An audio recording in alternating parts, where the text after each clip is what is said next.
Module 5 is about preparing learners for the journey ahead. Before they begin to ask questions and gather family stories, it's important to set expectations and ground rules. Family research can be very exciting, but can also be very sensitive. Some families have been broken apart by war, unexpected deaths, illness, or separation. Some stories can be very painful, or missing, or even completely hidden from you. Learners need to understand that every family's history is unique.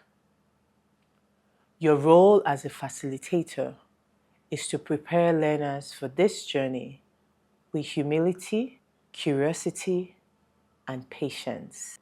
This session sets the foundation for how learners will interact with their parents or family members and how they will interpret the findings that emerge. Before you begin the session, I want you to call learners' attention to the notes before you begin in the book. You may say to them, "Let's read the notes before you begin." They can take turns to read. After they have read the notes, I want you to share some important points with them. Number 1, there is no perfect family. Every family looks different, and that's okay. Some families are not intact because of things like death, separation, or moving away. That doesn't make them less important. Everyone's story is valid. Whether you live with your parents, grandparents, guardians, or others.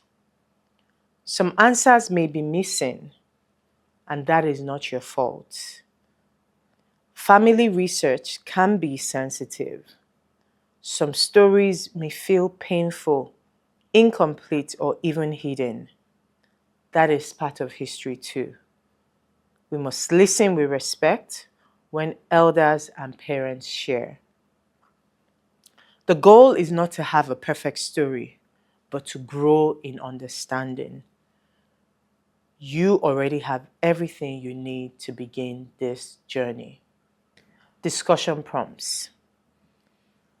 After you've shared these notes with the learners, I want you to engage them on the following discussion prompts. Which of these notes makes you feel most ready to begin? Why do you think it's important to say there is no perfect family? Are there any other notes that you think we should add to our guide as we begin on this journey?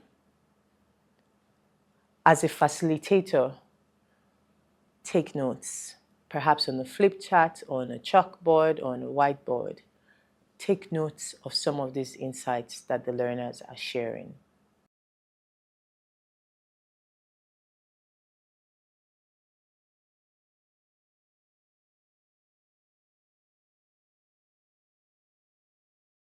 The next 3 activities begin to bring the book to a more personal level. First, learners start to learn about different members of a family through a puzzle. Then they identify their own family members on the maternal and paternal side.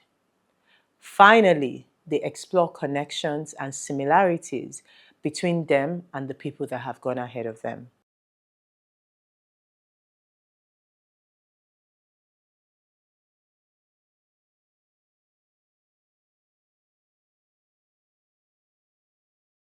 After these activities have been completed, invite the learners for a group reflection.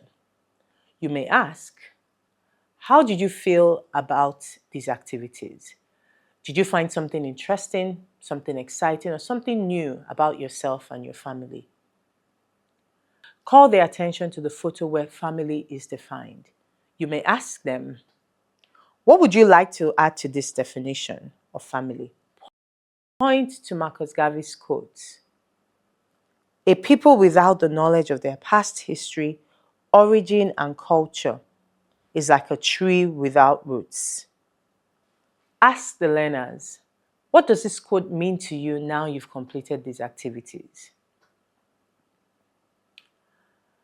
As a facilitator, Remember to guide these conversations with fun, lightheartedness, but also sensitivity.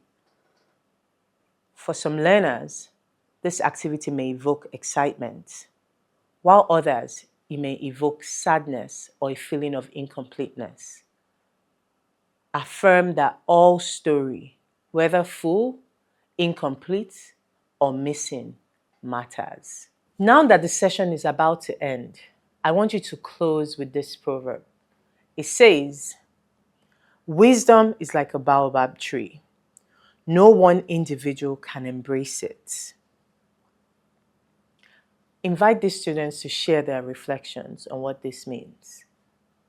From one perspective, one could understand it as it takes many people to circle a baobab tree, just like it takes many voices and experiences to understand and create a family's history.